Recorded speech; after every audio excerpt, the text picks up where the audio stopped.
Venida, amada iglesia, qué bueno encontrarnos en esta mañana de bendición, de gloria, donde podemos estudiar la palabra del Señor y recibir un mensaje de parte del Señor para nuestras vidas. Y hoy quiero hablarte acerca de la crisis en el cristianismo. ¿Por qué podemos decir que el cristianismo está en crisis?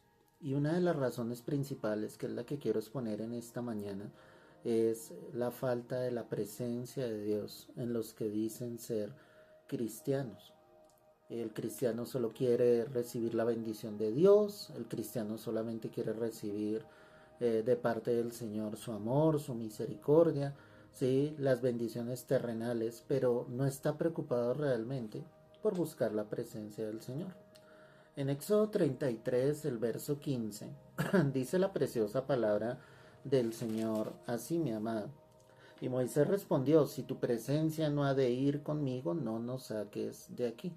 Cuando la palabra muestra esto, pues Dios estaba encomendando precisamente a Moisés una labor bastante importante. Y esa labor que el Señor le estaba encomendando era sacar a su pueblo, Israel, de la esclavitud de los egipcios. Pero Moisés es consciente de la responsabilidad que el Señor le está entregando. Y le dice: yo necesito tu presencia. Si tu presencia no ha de estar con nosotros, Señor, no nos saques de aquí. Queremos saber y tener la convicción de que tú estás en medio nuestro. Y es algo claro que yo debo tener muy en cuenta, iglesia, en el sentido de que debo permitirle a Dios, al Espíritu Santo definitivamente, que su presencia esté en mi vida. Cuando miro Malaquías 3, el verso 13, ve allí conmigo y observa lo que dice la palabra del Señor. Malaquías 3, verso 13. El pueblo está diciendo acá lo siguiente, mira, y es Dios confrontándoles. Vuestras palabras contra mí han sido violentas, dice Jehová, y dijisteis que hemos hablado contra ti. Habéis dicho: por demás es servir a Dios, que aprovecha que guardemos su ley y que andemos afligidos en presencia de Jehová de los ejércitos. Y cuando veo este texto, hace poco el Señor no lo entregaba, y es una palabra rema que definitivamente Dios nos está dando. Pero el pueblo decía: ¿de qué nos sirve entonces servir a Dios? Ellos estaban teniendo en poco realmente la presencia de Dios en sus vidas. Tal vez ellos querían solamente la bendición, pero decían: ¿de qué sirve tanto esa búsqueda? ¿De qué sirve tanto rendirnos ante la presencia de Dios si finalmente no estamos recibiendo lo que nosotros queremos? ¿Y te das cuenta? Es dolorosa esa frase cuando ellos dicen: por demás es servir a Dios. Porque nunca en el corazón del Hijo de Dios podemos decir por demás, ¿sí? O sobra, o está de más que busquemos a Dios, que busquemos la presencia del Señor. No puede ser algo así, iglesia. Nosotros tenemos que ser conscientes que para que mi vida como creyente fructifique, esté llena del poder del Espíritu Santo, yo necesito constantemente estar buscando la presencia de Dios. O sea, no me puedo soltar de la mano del Señor, necesito que Él esté allí. Y así las cosas no se den sobre tu vida, así las bendiciones del Señor tal vez para nosotros tarden en llegar. Nosotros debemos seguir buscando el rostro de Dios. No nos podemos soltar del rostro de nuestro Señor Jesucristo. Cuando miro Jonás capítulo 1, mira lo que dice allí la palabra. Jonás capítulo 1, verso 1. Mira lo que está mostrando acá la preciosa palabra del Señor. Jonás capítulo 1, verso 1. Vino palabra de Jehová a Jonás, hijo de Amitai, diciendo: levántate y ve a Nínive, aquella gran ciudad, y pregona contra ella, porque ha subido su maldad delante de mí. Y Jonás se levantó para huir de la presencia de Jehová a Tarsis, y descendió a Jope, y halló una nave que partía para Tarsis, y pagando su pasaje entró en ella para irse con ellos a Tarsis, lejos de la presencia de Jehová. Aquí Jonás comete un gran error, y es que Dios está haciendo un llamado sobre él para que él fuera, obviamente, y predicara a Nínive. Pero en cambio Jonás, de ser alguien sensible al Señor, En cambio de obedecer al mandato de Dios, él sencillamente huye de la presencia de Dios. Cuando hablamos de que hay un cristianismo en crisis, es porque muchos están huyendo de la presencia de Dios. O sea, no quieren estar a solas con Dios, no quieren pasar tiempo de calidad con Dios, tiempo donde tú te puedas sumergir en el río realmente de su Santo Espíritu, donde tú le conozcas, donde puedas escuchar la voz del Señor, donde puedas saber y tener con determinación la dirección de Dios sobre tu vida. No puedes seguir huyendo de la presencia del Señor. ¿Cuándo huyes de la presencia del Señor? Cuando Dios está dando su palabra y nosotros cerramos nuestros oídos para no escucharla. Cuando dejas obviamente ese lugar a solas con Dios, cuando dejas la palabra de lado, cuando el hecho de ir a la iglesia se convierte en una opción y no en una decisión firme que tú debes tener en tu vida, de saber que necesitas de Dios, que no te puedes soltar de la mano de Dios, que no hay nada ni nadie que pueda ocupar el lugar que única y exclusivamente le corresponden al Señor. No puedes seguir huyendo. Jonás cometió un error aquí terrible. Él trató de huir de la presencia de Dios, pero él ignoraba voluntariamente, ¿sí?, que no podría huir de esa presencia, que Dios lo buscaría. Dios está buscando las vidas. Él quiere que nosotros nos encontremos con Él genuinamente.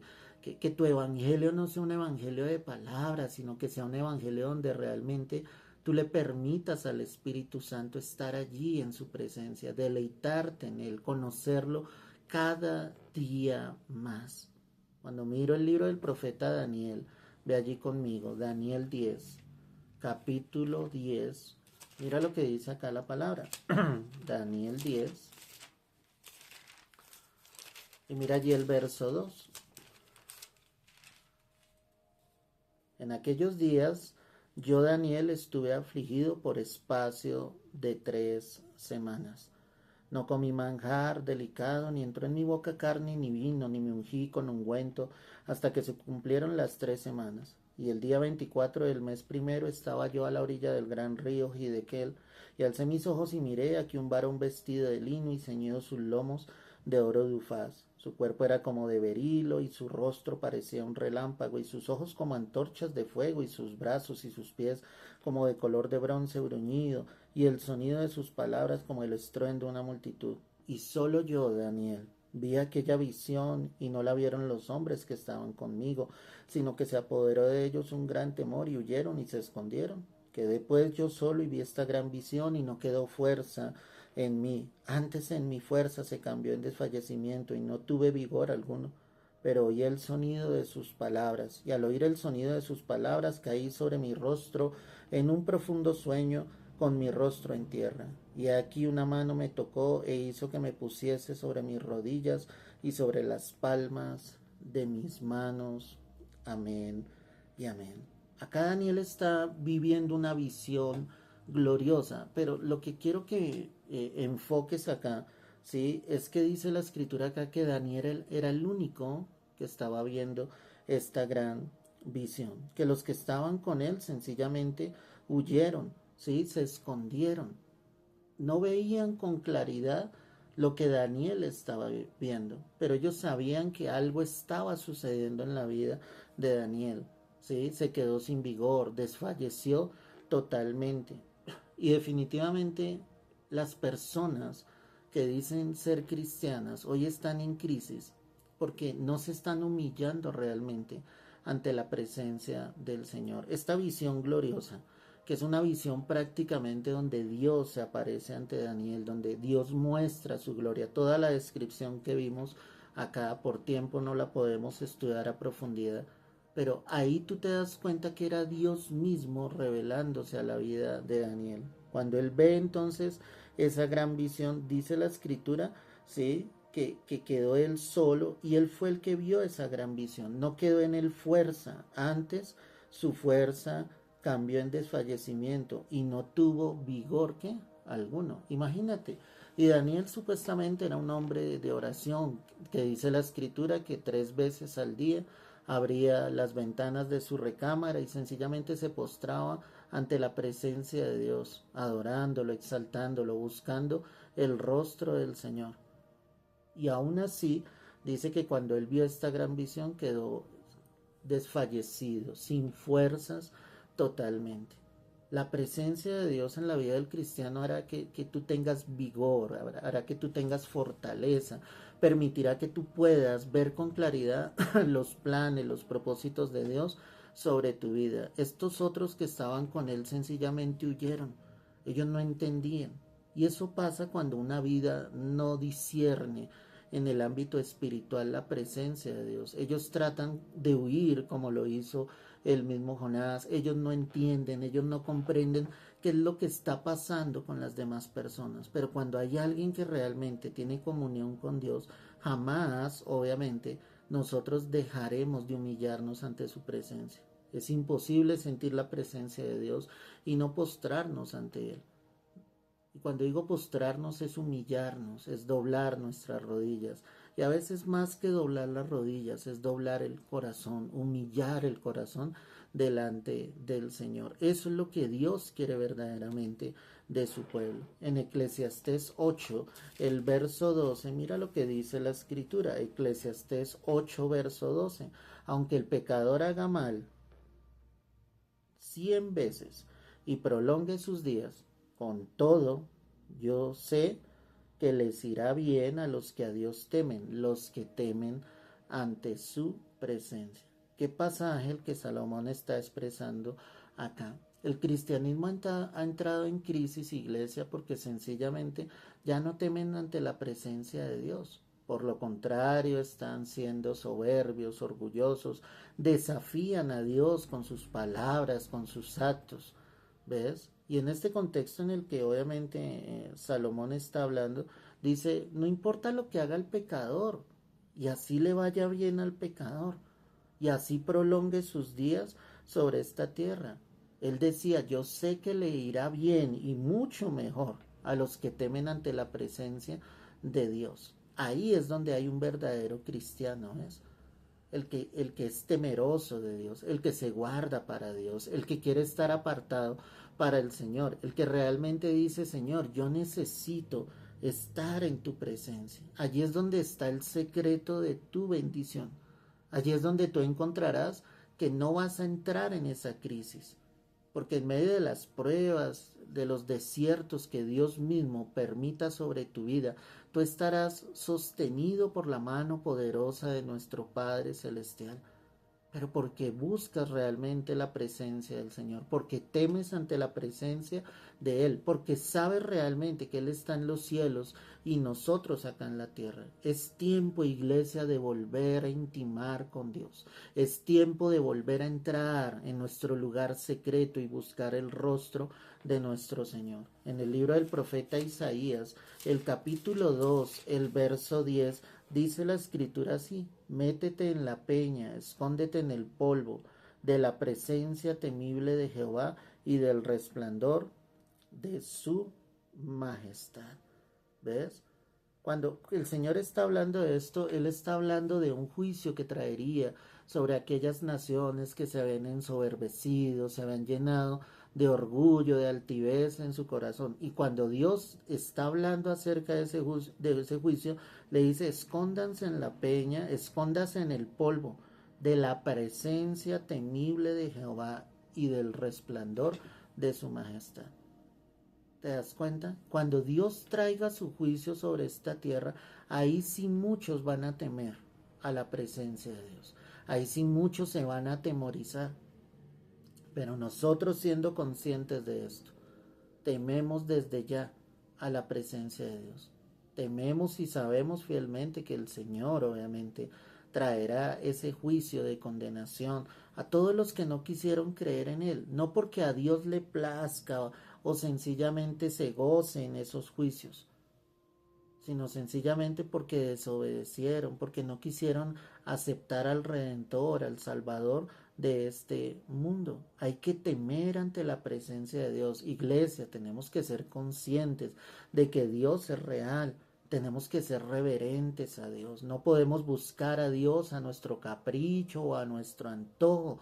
Necesitamos realmente volver a llenarnos del temor de Dios en nuestro corazón. En el Salmo 140, el verso 13, mira lo que dice aquí la escritura. Salmo 140, verso 13. Ciertamente los justos alabarán tu nombre, los rectos morarán en tu presencia. Hermoso pasaje del rey David en este salmo, donde él muestra claramente que los justos, los que hemos sido lavados con la sangre del Cordero y hemos sido justificados delante del Padre, aunque no lo seamos, ¿sí? Esos son los que alabaremos el nombre del Señor. Y solo los rectos morarán en la presencia de Dios. Solo los que quieren caminar en rectitud, solo los que quieren obviamente hacer lo que Dios les demanda. Regresando a Jonás, ¿por qué él huía de la presencia del Señor? Porque él no quería obedecer al mandato de Dios. Él no quería ir a Nínive supuestamente a predicar, porque sabía que Dios iba a ser misericordioso y que si el pueblo se arrepentía, Dios les iba a perdonar de aquel mal que había prometido que haría sobre ellos por su desobediencia y por su falta de arrepentimiento. Pero Jonás lo único que tenía que hacer era obedecer. Lo único que él tenía que hacer era lo recto, lo justo, lo que era correcto delante de Dios. La iglesia, los cristianos necesitamos nuevamente volver a anhelar los atrios de la presencia de Dios. Me gusta cuando él dice acá, los rectos morarán en tu presencia. Es un deleite que nosotros necesitamos hoy en día. Y si tú que me escuchas en esta mañana, tú sabes realmente que has dejado de estar en la presencia de Dios, que has dejado de orar, que has dejado de buscar el rostro de Dios, necesitas regresar a esa comunión con Dios. Necesitas nuevamente volver al camino del Señor, encontrarte cara a cara con Dios, porque solamente allí encontrarás refugio, solo allí encontrarás paz y lo más importante para tu vida, encontrarás dirección para tu vida. Si hay alguien que no busca la presencia de Dios, está en crisis y fuera de eso, iglesia, no está siendo direccionado por el Espíritu Santo. Esa persona está direccionando su vida a su capricho y a su antojo. Finalmente, en el primer libro de Samuel, ve allí conmigo, primer libro de Samuel, capítulo 3, mira lo que dice acá la palabra. Primer libro de Samuel, capítulo 3, verso 1. El joven Samuel ministraba a Jehová en presencia de Elí, y la palabra de Jehová escaseaba en aquellos días. No había visión con frecuencia. Tal vez este es uno de los pasajes más terribles en el sentido que la escritura diga que la palabra de Jehová escaseaba. No había profeta de Dios, no había hombre de Dios que el Señor pudiese tomar y pudiese usar para traer la palabra a su pueblo. Era de cierta manera un periodo de oscuridad, porque la palabra de Dios nos da luz. Allí estaba, como dice la palabra, el sacerdote Elí, allí estaba el joven Samuel que había sido llevado desde temprana por Ana, ¿sí? Donde el sacerdote para que trabajara en los oficios del tabernáculo. Pero algo grave estaba pasando. La palabra de Jehová estaba escaseando. La presencia de Dios no estaba. Y hay cristianos que definitivamente están en crisis porque la palabra de Dios está escaseando en sus vidas. Ya no hay presencia de Dios en sus vidas. ¿Cómo podemos decir que la presencia de Dios está en nuestras vidas cuando no está la palabra en nuestro corazón ni en nuestra boca? De la abundancia del corazón habla la boca. Cada día hay más personas que dicen ser cristianos, pero la palabra de Dios no está en sus bocas. Han perdido esa comunión con el Señor. La palabra de Dios está escaseando en sus vidas. Por eso vemos en muchos lugares que predican la palabra del hombre, lleno de humanismos, filosofías, lleno de religiosidad, pero la palabra de Dios realmente no está escaseando. Y al estar escaseando, no hay presencia de Dios en esos creyentes, no hay presencia de Dios en esas vidas, son sequedales. están en el desierto, algún día tuvieron algo de Dios, pero poco a poco se empezaron a llenar de otras cosas y se secaron totalmente. Hoy te digo, vuelve a buscar la presencia del Señor, vuelve a buscar el rostro de Dios. No tengas en poco la presencia del Señor. No huyas de la presencia de Dios. Humíllate día tras día ante esa presencia hermosa de Dios. Vuelve a permitir que en tu corazón haya temor de Dios. Vuelve a permitir que Dios esté allí en tu vida y anhela con todo tu corazón y con todo tu ser que Dios esté día tras día en tu vida para que así la palabra de Dios no escasee sobre tu vida. Padre, hoy te doy gracias. Te doy la gloria y la honra, Señor, en esta mañana. Y hoy bendigo cada vida que ha escuchado este mensaje, Señor, y llévanos a intimar contigo. Llévanos a regresar a esos momentos, Dios, de gozo, de alegría, donde el fluir de tu Espíritu, Señor, venga sobre cada vida y cada corazón. No dejes que esta palabra vuelva vacía, sino cumple el propósito con el que tú la has enviado. Te doy gracias en el nombre de Cristo Jesús. Amén y amén. Mis amados, bendiciones grandes del cielo y ante todo anhela la presencia de nuestro Señor. Dios te bendiga, Dios te guarde.